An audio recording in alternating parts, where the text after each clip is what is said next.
Bismillahirrahmanirrahim. Assalamualaikum warahmatullahi wabarakatuh. Alhamdulillahirabbil alamin. Wassalatu wassalamu ala Rasulillah wa ala alihi wa sahbihi ajma'in. Amma ba'du.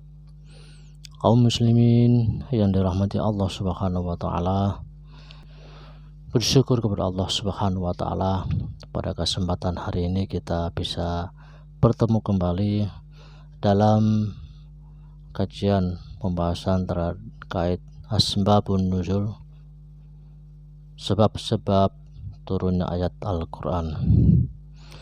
Pada kesempatan hari ini kita akan membacakan asbabun nuzul surat Al-Baqarah ayat 154. A'udzu billahi minasy syaithanir rajim.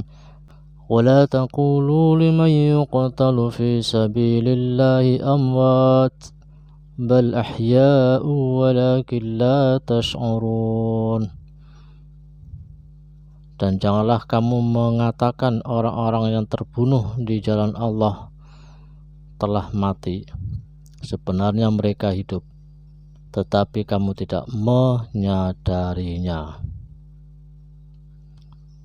Keterangan hidup di sini, hidup dalam alam lain yang bukan alam kita ini, tempat mereka mendapat kenikmatan-kenikmatan di sisi Allah, dan hanya Allah sajalah yang mengetahui bagaimana keadaan kehidupan di alam itu.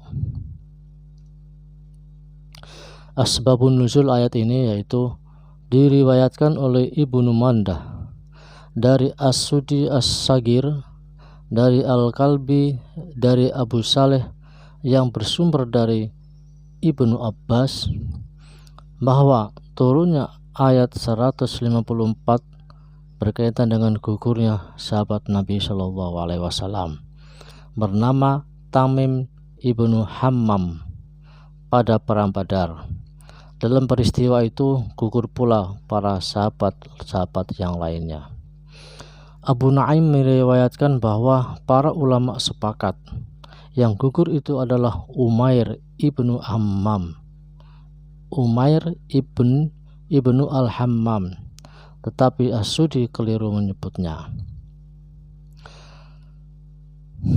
Ayat selanjutnya ayat 158. A'udzu billahi minasy syaithanir rajim. Innas safa wal marwata min sya'airillah.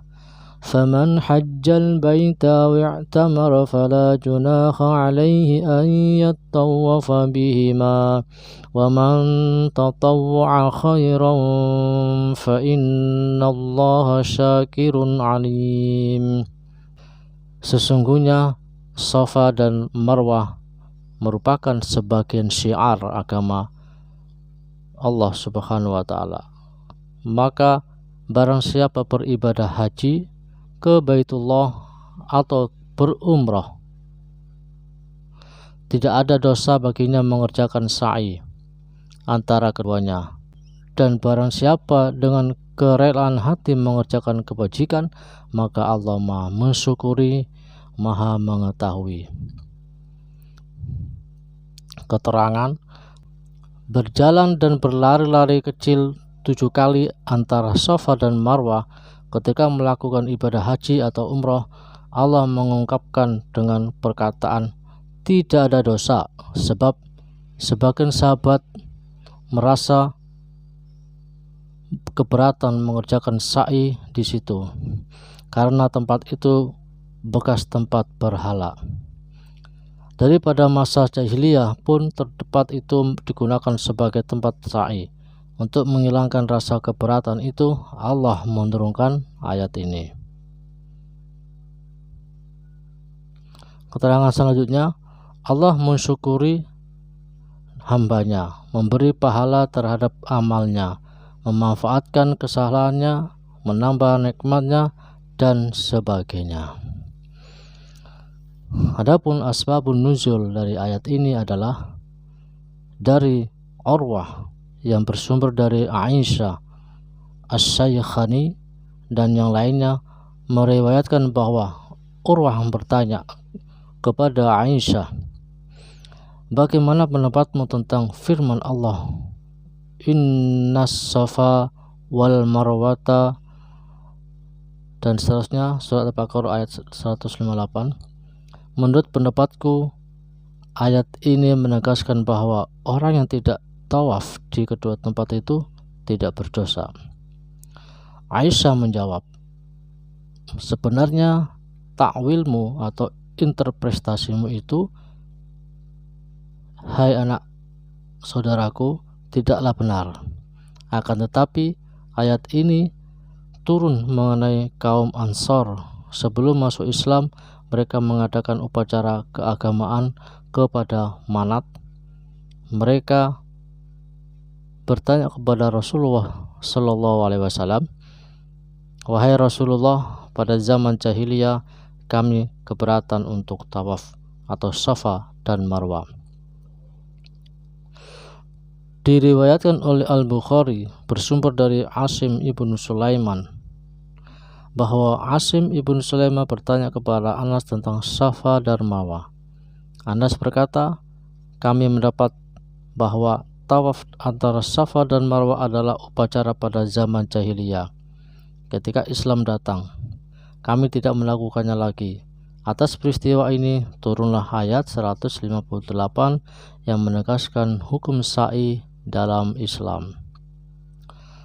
Diriwayatkan oleh Al-Hakim bersumber dari Abbas bahwa Ibnu Abbas menerangkan setan-setan pada zaman jahiliyah berkeliaran pada malam hari di antara Safa dan Marwah. Di antara kedua tempat itu terletak berhala-berhala mereka. Ketika Islam datang, berkatalah kaum muslimin kepada Rasulullah SAW, ya Rasulullah, kami tidak akan tawaf antara Safa dan Marwah karena upacara itu biasa kami lakukan pada zaman jahiliyah. Maka turunlah ayat 158 ini sebagai penjelas. Innas Safa wal Marwata min sya'airillah.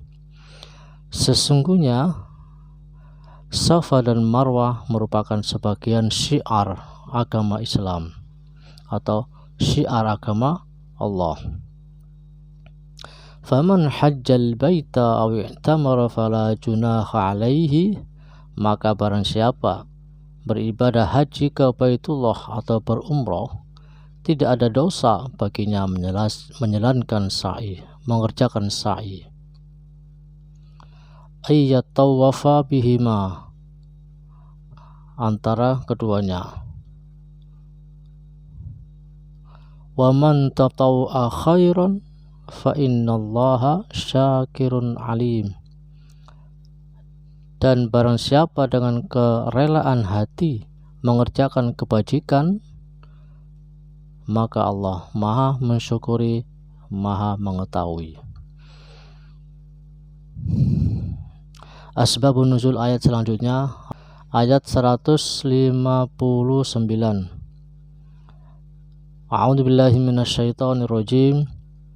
Innal ladzina yaktumuna ma anzalna minal bayyinati wal huda min ba'di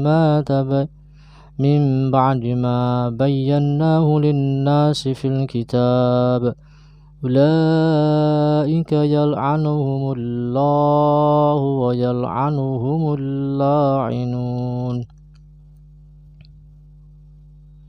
Sungguh orang-orang yang menyembunyikan apa yang telah kami turunkan berupa keterangan-keterangan dan petunjuk setelah kami jelaskan manusia dalam kitab Al-Quran, mereka itulah yang dilaknat Allah dan dilaknat pula mereka yang melaknat.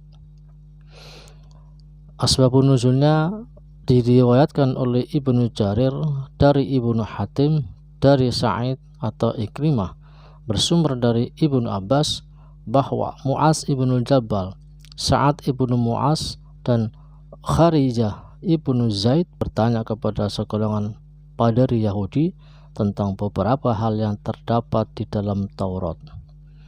Para padari menyembunyikan hal tersebut dan enggan untuk memberitahukannya. Maka Allah menurunkan ayat 159 ini membeberkan keadaan mereka batil-batil Yahudi tersebut. Baik, demikianlah pembahasan terkait dengan asbabun nuzul, yaitu ayat 154, ayat 158, dan ayat 159. Semoga ini memberikan manfaat kepada kita semuanya, dan semoga Allah Subhanahu wa taala selalu memberikan petunjuk kepada kita kepada jalan yang lurus. Wallahu a'lam. Wassalamualaikum warahmatullahi wabarakatuh.